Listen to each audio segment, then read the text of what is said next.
தமிழ் சொந்தங்கள் அனைவருக்கும் ராமநாதபுரம் மாந்தோப்பு லோயஸ் முத்திரையரின் போர்க்கொணர் கௌரவங்களே.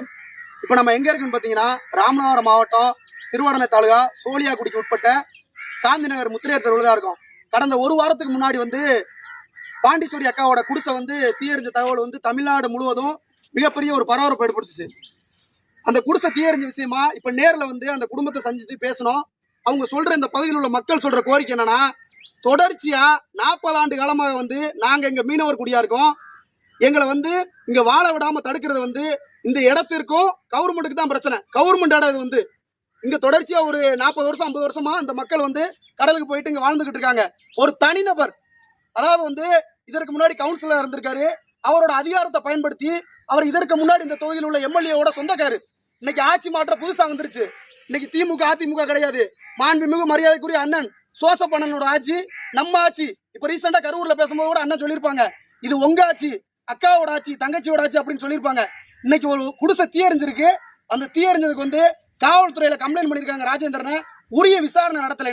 இன்னும் விசாரணை நடத்தி கம்ப்ளைண்ட் கொடுத்ததுக்கு 24 ஹவர்ஸ்ல சிஎஸ்ஆர் காப்பி கொடுக்கணும். இன்னும் சிஎஸ்ஆர் காப்பி கொடுக்கல.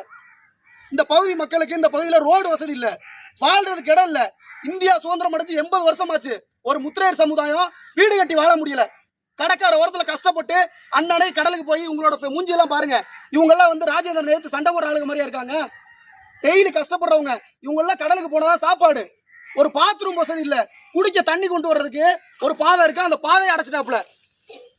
இந்த காலத்திலையும் இந்தியா சுதந்திரம் அடைச்சு இந்த டெக்னாலஜி காலத்திலையும் சோசியல் மீடியா இருக்கிற காலத்திலையும் இந்த மாதிரி அநியாய அக்கிரமம் ஒரு சமூகத்துக்கு நடக்குதுன்னா, நான் பிறந்த முத்திரையர் சமூகத்துக்கு அந்த அநியாயம் நடக்குது. இந்த தொகுதியோட எம்எல்ஏ அண்ணன் ராஜு அண்ணன் கவனத்திற்கும், குறிப்பா இந்த தொகுதியோட எம்எல்ஏ அண்ணன் அமைச்சரா இருக்காங்க, அமைச்சர் அண்ணனோட கவனத்திற்கும், தமிழக முதல்வர் மாண்புமிகு சோசப்பண்ணன் கவனத்திற்கும் இந்த வீடியோ போகணும்.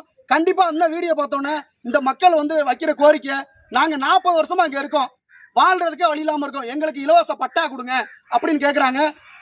ஒரு குடும்பம் தனிநபரா இருந்தா கூட பட்டா வழங்குறதுக்கு யோசிக்கலாம். இங்க 50 வீடு இருக்கு, 20 வீட்டுக்கு பட்டா இல்ல. 10 ஆண்டுகள் ஒரு இடத்துல வாழ்ந்தா கூட அங்க பட்டா கொடுக்கறதுக்கு கவர்மெண்ட்ல உரிமை இருக்கு. கண்டிப்பா தமிழக முதல்வர் ராமநாதபுரம் மாவட்ட நிர்வாகம் நினைச்சா கண்டிப்பா நடவடிக்கை எடுக்கலாம். கண்டிப்பா நடவடிக்கை எடுக்கிறீன்னு இந்த பகுதியில் உள்ள முத்திரையர் மக்கள் நாங்க நம்புறோம்.